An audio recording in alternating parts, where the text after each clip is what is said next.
আসসালামু আলাইকুম প্রিয় বন্ধুরা। আমাদের দেশের অর্থনীতি পিছিয়ে থাকার অনেকগুলো কারণের মধ্যে একটি হলো রাজনৈতিকভাবে বিরাট একটা হস্তক্ষেপ হয়। যে আমাদের দেশের মধ্যে প্রায় 4,500-এর উপরে ইউনিয়ন আছে। প্রত্যেক ইউনিয়নের মধ্যে এমন কিছু লোক থাকে যে তারা কোনো কিছু করে না, কৃষিকাজ বা অন্য কোনো পেশা নেই, তারা শুধু রাজনীতির উপর নির্ভর করে চলে। যে দেখা গেছে অন্য একজন মানুষ যে কৃষিকাজ করে বা অটো চলা বা বিভিন্ন পেশা নিয়োজিত যারা, তারা সংসার চলাটা অনেকটা টাফ হয়ে যায়। তারা সেখানে রাজনীতি করে দিব্যি সুন্দর সংসার চালাচ্ছে। যে এমন একটা প্রত্যেক ইউনিয়নের মধ্যে যদি 30 জন করে লোক থাকে এমন, তাহলে দেশের মধ্যে 4,500 ইউনিয়ন আছে। দেখা গেছে যে পুরো দেশের মধ্যে এমন লোক আছে 1,35,000। তো তাদের মাথা পিছু যদি 500 টাকাও ধরা হয় দৈনিক, তে হিসাব করে দেখা যায় যে প্রায় 7 কোটি টাকার মতো।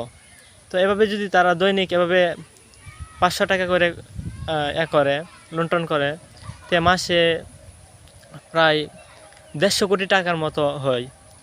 আর বছরে 12 মাসে 1 বছর, বছরে প্রায় 2000 কোটি টাকার মতো। এভাবে প্রতি বছর আমাদের দেশের মধ্যে হাজার হাজার কোটি টাকা এভাবে লুণ্ঠন হচ্ছে। তাহলে দেশ কিভাবে এগিয়ে যাবে? অথচ রাজনীতিবিদদের মাধ্যমেই আমাদের দেশ এগিয়ে যাওয়ার কথা, তারা যদি সৎ ন্যায় নিষ্ঠাবান হয়। তো আমাদেরও একটি ঘাটতি আছে যে আমরা কাদেরকে রাজনৈতিক পর্যায়ে নিয়ে যাই, যারা কোনো লেখাপড়া নাই, যাদের কোনো যোগ্যতা নেই, যারা প্রকাশ্যে অন্যায় করে বেড়ায়, মস্তানি চাঁদাবাজি বিভিন্ন কাজের সাথে জড়িত, তাদেরকে রাজনীতির মাঝে নিয়ে যাই। আমাদের উচিত হলো আমরা যোগ্য ব্যক্তিকে সাপোর্ট করা, যে যারা সৎ শিক্ষিত, সমাজের মধ্যে ভালো চরিত্রবান ব্যক্তি।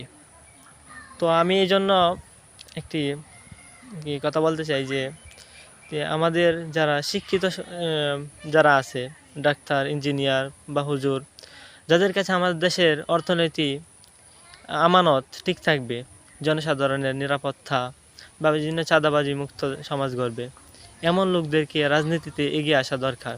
এবং আমরা তাদেরকেই সাপোর্ট করা দরকার, যারা সৎ, নিষ্ঠাবান এবং শিক্ষিত।